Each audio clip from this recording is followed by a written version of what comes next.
सबको जय मसीह की। आइए आज की क्लास के लिए हम प्रार्थना करके शुरू करते हैं। स्वर्गीय पिता प्रभु जी, हम आपको धन्यवाद देते हैं पिता। प्रभु, हम प्रत्येक को एक बार फिर अपने चरणों में आने के लिए आपने मदद और सहायता किया पिता। प्रभु, आपका वचन जब हम सीखने के लिए जा रहे हैं, प्रभु समझने के लिए हम एक एक को सहायता कर। नम्रता के साथ हम आपके चरणों में आते हैं पिता। अपने वचन को हम एक एक को सिखा। आए कि सब बातों को हम आपके हाथ में सौंपते हैं। सारा आदर महिमा केवल हम आपको देते हैं। प्रार्थना प्रभु यीशु मसीह के नाम से हम मांगते हैं, आमीन।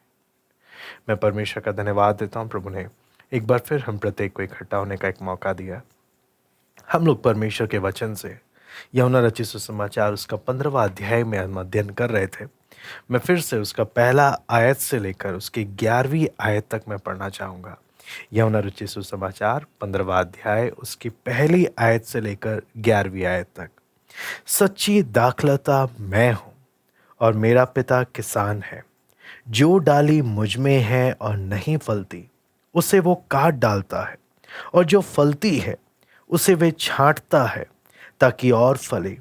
तुम तो उस वचन के कारण जो मैंने तुमसे कहा है शुद्ध हो। तुम मुझ में बने रहो और मैं तुम में। जैसे डाली यदि दाखलता में बनी ना रहे तो अपने आप से नहीं फल सकती, वैसे ही तुम भी यदि मुझ में बने ना रहो तो नहीं फल सकते। मैं दाखलता हूँ, तुम डालियां हो। जो मुझ में बना रहता है और मैं उसमें, वो बहुत फल फलता है, क्योंकि मुझसे अलग होकर तुम कुछ भी नहीं कर सकते। यदि कोई मुझ में बना ना रहे तो वो डाली के समान फेंक दिया जाता और सूख जाता है, और लोग उन्हें बटोर कर आग में झोंक देते हैं और वे जल जाती हैं। यदि तुम मुझ में बने रहो और मेरा वचन तुम में बना रहे तो जो चाहो मांगो और वो तुम्हारे लिए हो जाएगा। मेरे पिता की महिमा इसी से होती है कि तुम बहुत सा फल लाओ, तभी तुम मेरे चेले ठहरोगे। जैसा पिता ने मुझसे प्रेम रखा, वैसा ही मैंने तुमसे प्रेम रखा। मेरे प्रेम में बने रहो। यदि तुम मेरी आज्ञाओं को मानोगे तो मेरे प्रेम में बने रहोगे, जैसा कि मैंने अपने पिता की आज्ञाओं को माना है और उसके प्रेम में बना रहता हूं। मैंने ये बातें तुमसे इसलिए कही हैं कि मेरा आनंद तुम में बना रहे और तुम्हारा आनंद पूरा हो जाए। यहां पर हम परमेश्वर के वचन में इसी के जो हम सीखते हुए आ रहे थे कि प्रभु में बने रहना कितना जरूरी है। एक सच्चे विश्वासी की पहचान है ना, आत्मिक बात। एक हर एक विश्वासी जो सच में प्रभु में, मसीह में बना है, वचन कहता है वो सच में फल लेकर आता है ना। ऐसा कोई नहीं है कि जो प्रभु में सचमुच बना है और फल लेकर ना आए। अगर आप मत्ती रचित सुसमाचार उसका 3रा अध्याय उसका 8वां वचन हम पढ़ते हैं। मत्ती रचित सुसमाचार 3रा अध्याय उसका 8वां वचन, इसे लिखा है, इसलिए मन फिराव के योग्य फल लाओ। यहां पे साफ साफ लिखा है, अगर मैं प्रभु में सचमुच बोलता हूं, मैं प्रभु में बना हूं, प्रभु के साथ मेरा संबंध है, तो वचन बोलता है मन फिराव के योग्य फल भी लेकर आओ। मैं बार बार बोलता हूँ, पत्ते परमेश्वर ने मुझे अपनी कलीसिया में इसलिए नहीं लगाया कि मैं पत्ते दिखाऊं। मुख्य उद्देश्य क्या है? मेरे जीवन से फल दिखना है ना। इसलिए अब उसका मत्ती 3रा अध्याय का उसका 10वां वचन भी है ना, 8वें के बाद मैं उसका 10वां वचन भी पढ़ना चाहूंगा। अब कुल्हाड़ा पेड़ों की जड़ पर रखा हुआ है, इसलिए जो जो पेड़ अच्छा फल नहीं लाता वो काटा और आग में झोंका जाता। यहां पे साफ साफ चेतावनी है ना, कि कुल्हाड़ा किधर रखा हुआ है? पेड़ों की जड़ पर रखा हुआ है। पेड़ों की जड़, आपको मालूम है, पब्लिक लाइफ नहीं, प्राइवेट लाइफ है। परमेश्वर मेरे और आपके गुप्त जीवन को भी देख रहा है और वहीं पर कुल्हाड़ा रखा है, जड़ पर, कि अगर फल नहीं आएगा, है ना, लिखा है जो जो पेड़ अच्छा फल नहीं लाता, है ना, अपना जंगलीपन दिखाता है, क्या लिखा है? वो काटा और आग में झोंका जाता है। तो इसलिए परमेश्वर के वचन में इसी के साथ प्रभु यीशु मसीह जो सच्चे परमेश्वर के दास और झूठे दासों में अंतर के लिए भी यही पहचान देता है, जिसको हम मत्ती 7वां अध्याय उसका 17 से 20 हम पढ़ सकते हैं। मत्ती 7वां अध्याय उसका 17 से लेकर 20 तक। इसी प्रकार हर एक अच्छा पेड़ अच्छा फल लाता है और निकम्मा पेड़ बुरा फल लाता है। अच्छा पेड़ बुरा फल नहीं ला सकता और ना निकम्मा पेड़ अच्छा फल ला सकता है। जो जो पेड़ अच्छा फल नहीं लाता वो काटा और आग में डाला जाता है। इसी प्रकार उनके फलों से तुम उन्हें पहचान लोगे।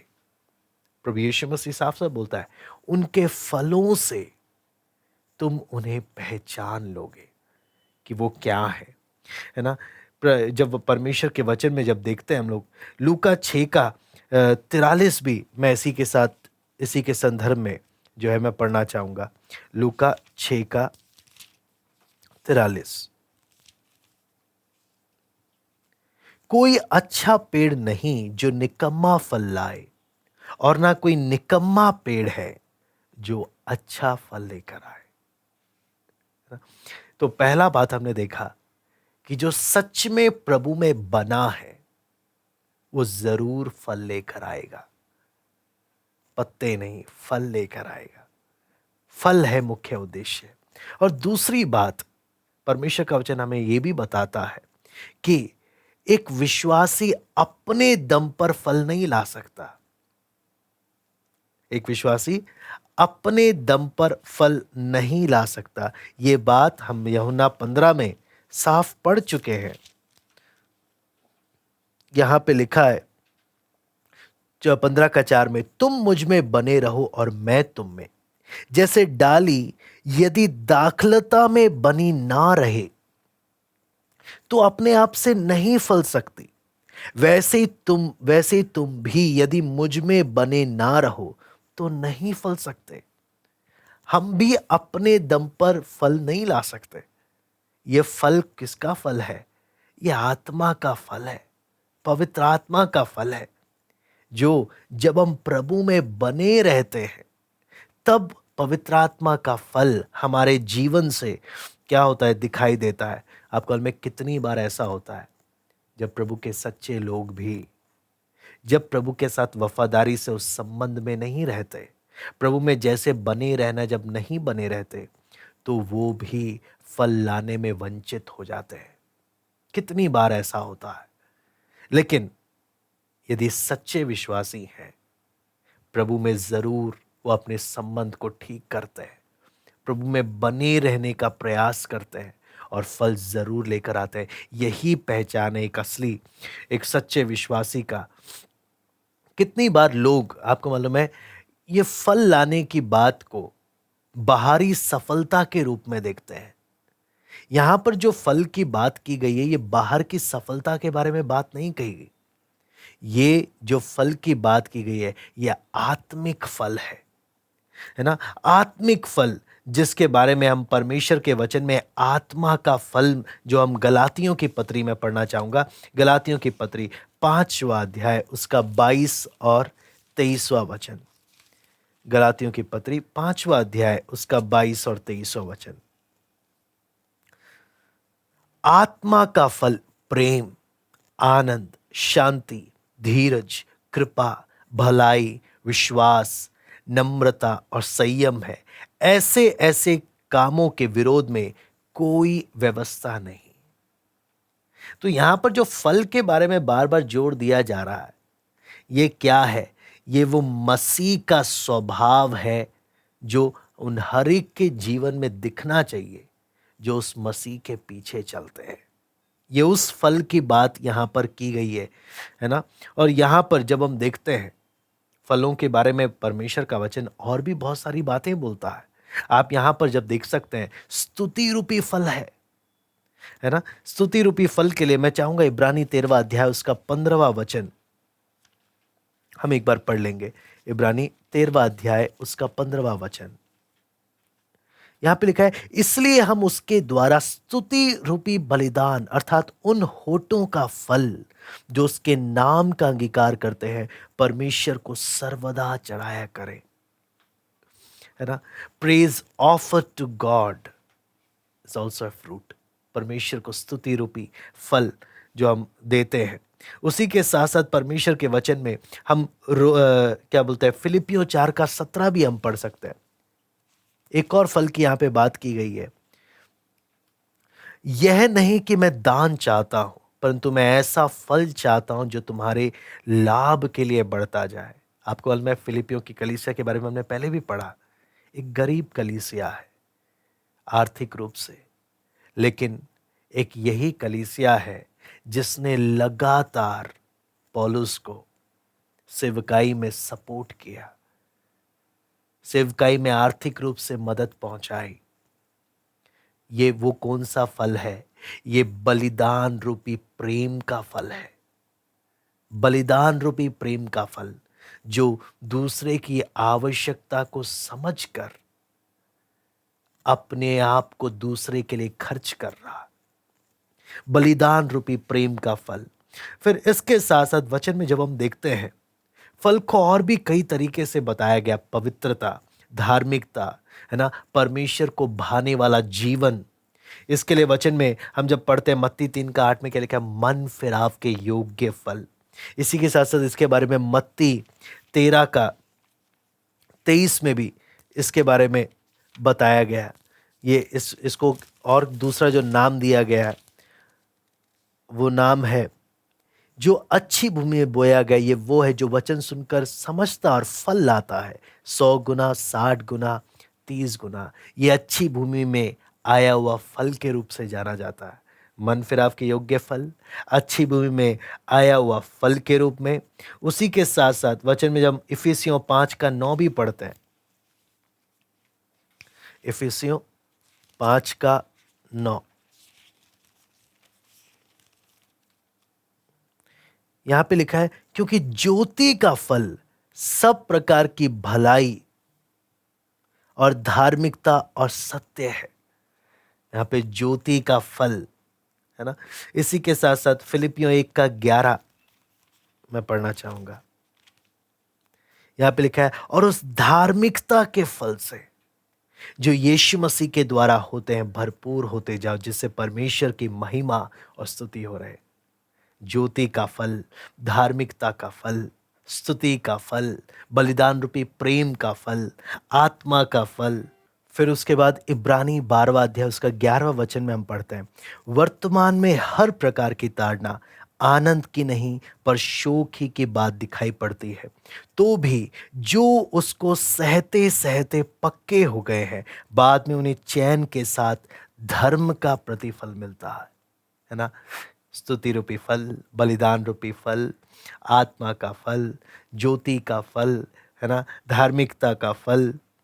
ऐसे हम यहाँ पर जब वचन में हम जब पढ़ते हैं कितने आत्मिक फलों के, आत्मा का फल, कितने फलों के बारे में हम पढ़ते हुए आ रहे हैं। इसलिए कुलुस्सियों 1:10 में पौलुस क्या बोलता है, कुलुस्सियों 1:10, ताकि तुम्हारा चाल चलन प्रभु के योग्य हो और वो सब प्रकार से प्रसन्न हो और तुम में हर प्रकार के भले कामों का फल लगे। भले कामों का फल, है ना। तो यहां पर जब हम पढ़ते हैं मसीह में बने रहने का मतलब क्या है, कितने प्रकार के फल हमारे जीवन से दिखाई देना कितना आवश्यक है। जो फल नहीं लाता वो काट डाला जाता। इसलिए आपको मालूम है यहां पर जब हम वचन में पढ़ते हैं फल का कितना महत्व है हर एक विश्वासी के जीवन में। इसलिए इफिसियों 2:10 में पौलुस इस बात के बारे में बताता है। यहां पे लिखा है, क्योंकि हम उसके बनाए हुए हैं और मसीह यीशु में उन भले कामों के लिए सृजे गए हैं, है ना, जिन्हें परमेश्वर ने पहले से ही हमारे करने के लिए तैयार किया है। तो इसलिए वचन में जब हम पढ़ते हैं कितना जरूरी है इसलिए फिर उसके बाद जब हम वचन में पढ़ते हैं, सुसमाचार द्वारा नए विश्वासियों का फल, जो सुसमाचार के द्वारा विश्वास में आते हैं उन्हें भी फल करके बोला गया है, जिसके बारे में हम यूहन्ना 4:39 पढ़ लेते हैं।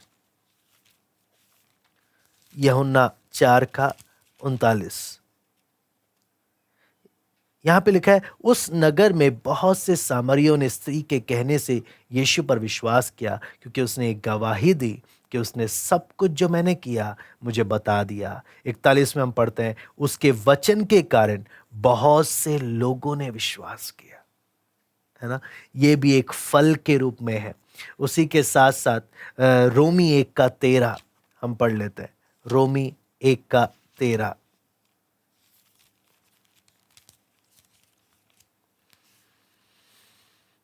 यहाँ पे लिखा है, हे भाइयों, मैं नहीं चाहता कि तुम इससे अनजान रहो कि मैंने बार बार तुम्हारे पास आना चाहा कि जैसा मुझे दूसरी अन्य जातियों में फल मिला वैसा ही तुम में भी मिले, परंतु अब तक रोका गया।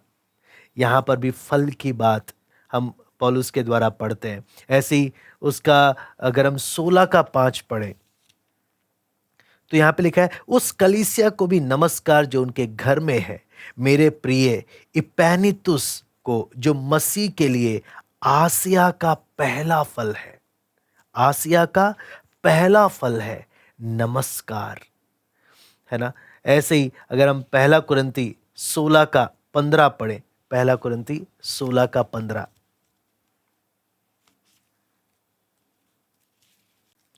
यहां पे लिखा है, हे भाइयों, तुम स्तिफनास के घराने को जानते हो कि वे अखया के पहले फल हैं और पवित्र लोगों की सेवा कर के लिए तैयार रहते हैं। अखया के पहले फल। तो यहां पर हमने देखा कि सुसमाचार के द्वारा विश्वास में आने वालों को भी क्या बोला गया है? फल बोला गया है। तो क्या हम अपने जीवन को जांच कर देख सकते हैं, क्या इन प्रकार के फल मेरे जीवन से दिखाई देते हैं? क्या इस प्रकार के फल मेरे जीवन से दिखाई देते हैं? क्यों? प्रभु यीशु मसीह का जो वादा है ना, उस वादे को हम लोग पढ़ लेते हैं। यूहन्ना 15वां अध्याय में जो प्रभु यीशु वादा करता है, 15:7 जब हम पढ़ते हैं, वहां पे लिखा है, यदि तुम मुझ में बने रहो और मेरा वचन तुम में बना रहे तो जो चाहो मांगो और वो तुम्हारे लिए हो जाएगा, है ना। कई बार लोग बोलते हैं वचन में लिखा है मांगो तो मिलेगा, है ना।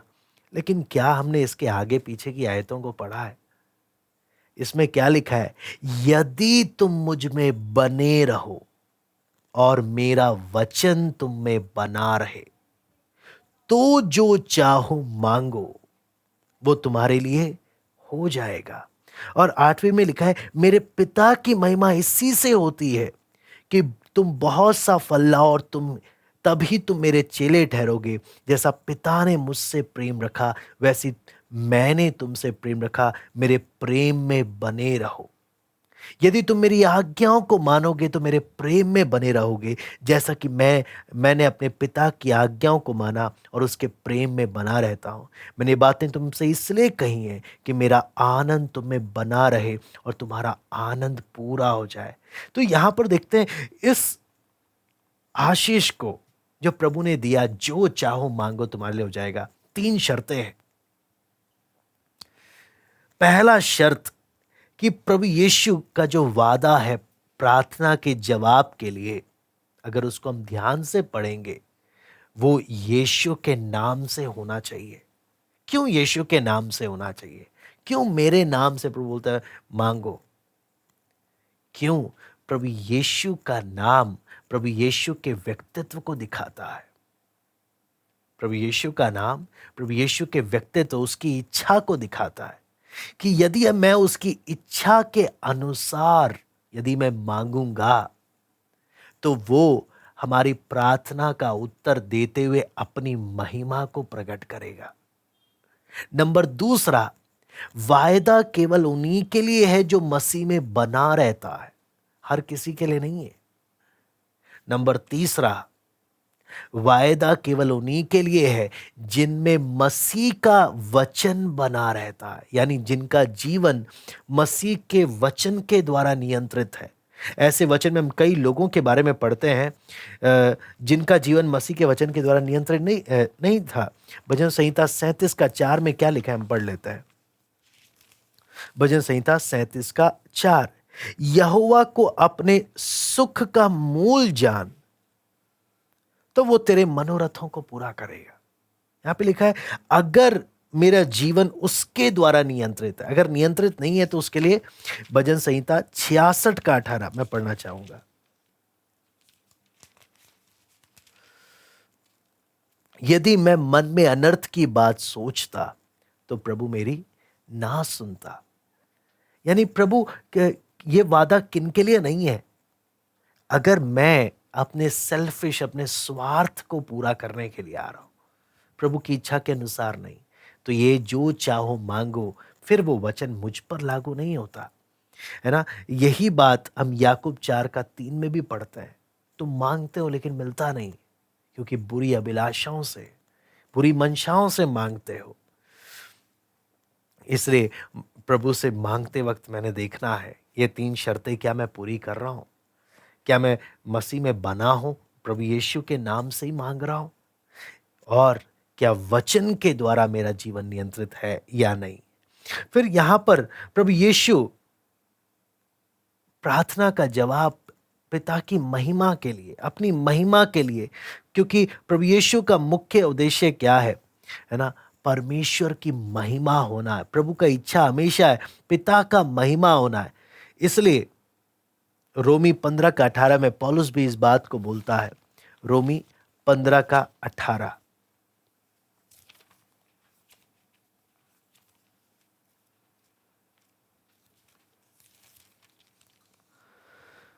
क्योंकि उन बातों को छोड़ मुझे और किसी बात के विषय में कहने का साहस नहीं कि जो मसीह अन्य जातियों की अधीनता के लिए वचन और कर्म, और 19 में, और चिन्हों और अद्भुत कामों की सामर्थ्य और पवित्र आत्मा की सामर्थ्य से मेरे ही द्वारा किए गए, यहां तक कि मैंने यरूशलेम से लेकर चारों ओर इल्लुरिकुम तक मसीह के सुसमाचार का पूरा प्रचार किया है।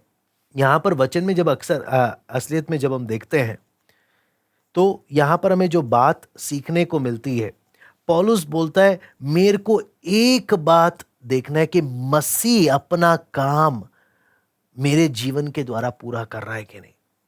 मसीह अपना काम, वचन में कई जगह में हम इस विषय में हम पढ़ते हैं। और इसके साथ साथ प्रभु यीशु मसीह की उसी बात को हम देखते हैं, बोलता है कि जो सच में प्रभु के प्रति आज्ञाकारी है और प्रभु में बना है, यूहन्ना 15 में हमने देखा उसी के बारे में, तो क्या लिखा है, वो प्रभु के प्रेम को अपने जीवन में अनुभव करेगा, वो प्रेम को अनुभव करेगा। इसलिए यहां पे लिखा है 15 का यूहन्ना रचित सुसमाचार उसका 15वां अध्याय उसका 9वां वचन में लिखा है, जैसा पिता ने मुझसे प्रेम रखा है वैसे ही मैंने तुमसे प्रेम रखा है, मेरे प्रेम में बने रहो। यदि तुम मेरी आज्ञाओं को मानोगे तो मेरे प्रेम में बने रहोगे, जैसा कि मैंने अपने पिता की आज्ञाओं को माना और उसके प्रेम में बना रहता हूं। तो सबसे पहला बात, जो प्रभु में बना रहता है वो परमेश्वर के प्रेम को अपने जीवन में अनुभव करता है, परमेश्वर के प्रेम को अनुभव करता है। ना सिर्फ ये प्रेम कहां से आता है, आज्ञाकारिता से। जब हमारा जीवन प्रभु के प्रति आज्ञाकारी होता है तब हम प्रभु के प्रेम को अपने जीवन में अनुभव करते हैं। और ना सिर्फ इतना, यहां पर एक और बात लिखा है 11वीं आयत में, मैंने ये बात तुमसे इसलिए कही कि मेरा आनंद तुम में बना रहे और तुम्हारा आनंद पूरा हो जाए। तो अगली बात यहां पे जो लिखा है, आनंद की बात लिखा है कि आनंद क्या हो जाए, पूरा हो जाए। इसके लिए मैं 2-3 आयतें पढ़कर मैं समाप्त करना चाहूंगा। यूहन्ना 17 का 13वीं आयत को हम पढ़ते हैं। अब मैं तेरे पास आता हूं और ये बातें जगत में कहता हूं कि वे मेरा आनंद अपने में पूरा पाए। जो आज्ञाकारिता जिनका जीवन है, आपको मालूम है, ना केवल वो परमेश्वर के प्रेम को अनुभव करते हैं, जो आज्ञाकारी जीवन जिनका है वो परमेश्वर के आनंद को अपने जीवन में अनुभव करते हैं। ये आनंद बाहर की परिस्थितियों पर निर्भर नहीं करता। बाहर की परिस्थिति चाहे कितनी भी खराब हो, अंदर परमेश्वर का आनंद है जो वर्णन से बाहर है। पौलुस जेल में रहते हुए बोलता है, मैं फिलिपियों की पत्री जेल में लिखता है, लेकिन क्या बोलता है, मैं तुमसे कहता हूं आनंदित रहो। मैं फिर से कहता हूं सदा आनंदित रहो। ये आनंद एक जेल में बैठा कैदी कैसे बोल सकता है? ये वो आनंद है जो प्रभु यीशु मसीह देता है, जो बाहर की परिस्थितियों पर निर्भर नहीं है। आज्ञाकारिता प्रेम का अनुभव लाती है। आज्ञाकारिता उस आनंद को लेकर आता है जिसके बारे में मैं एक और आयत पढ़ना चाहूंगा। भजन संहिता 51 का 12। भजन संहिता 51 का 12।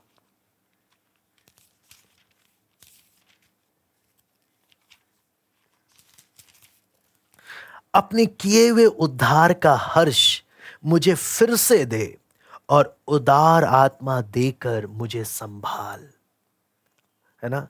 Restore unto me the Joy of salvation. अपने उद्धार का हर्ष मुझे फिर से दे। आप उस दिन को याद कर कर सोच कर देखिए कि कितना आनंद का वो पल होता है जब एक व्यक्ति अपने जीवन में परमेश्वर के उद्धार को अनुभव करता है। दाऊद अपने जीवन में गलती के कारण उस आनंद को खो देता है और प्रार्थना करता है, प्रभु वो आनंद मुझे फिर से दे, वो आनंद मुझे फिर से दे। कितना आपको में कितना आशीष में वो पल होता है जब परमेश्वर वो आनंद उसको फिर से देता है। उसके साथ साथ पहला पतरस 1 का 8 मैं पढ़ना चाहूंगा। पहला पतरस 1 का 8।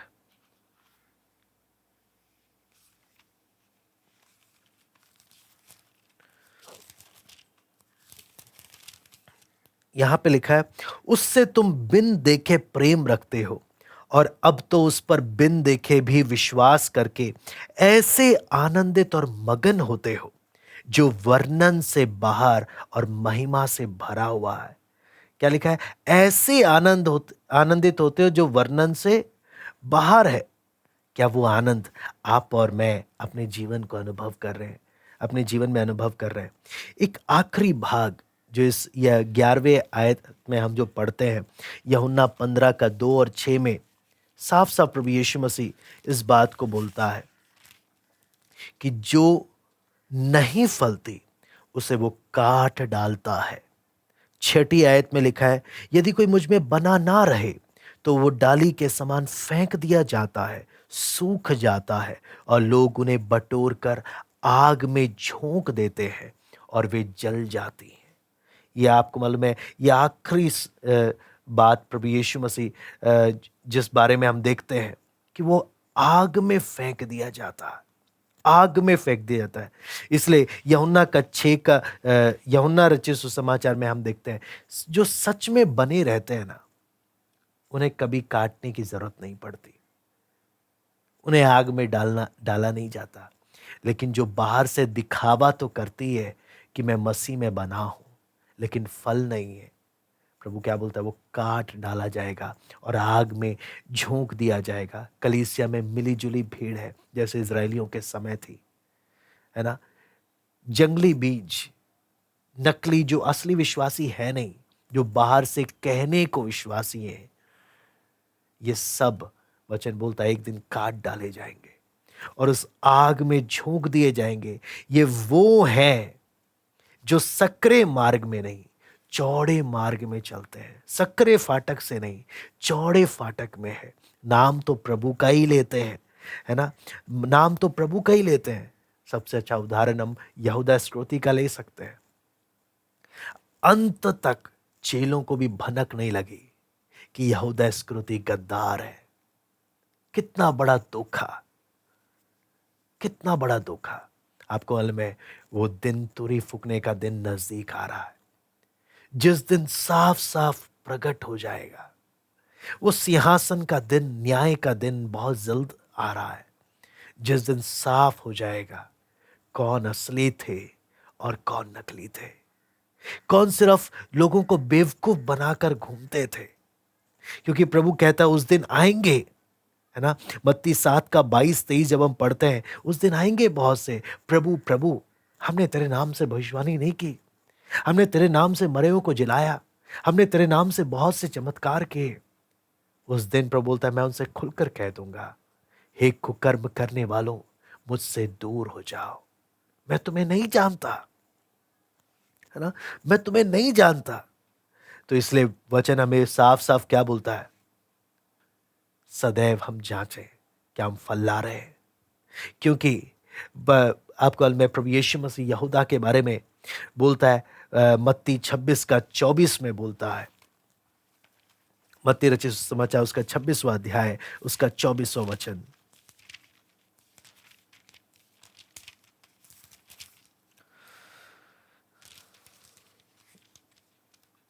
यहां पे हम पढ़ते हैं, मनुष्य का पुत्र तो जैसा उसके विषय में लिखा है जाता ही है, परंतु उस मनुष्य के लिए शोक है जिसके द्वारा मनुष्य का पुत्र पकड़वाया जाता है।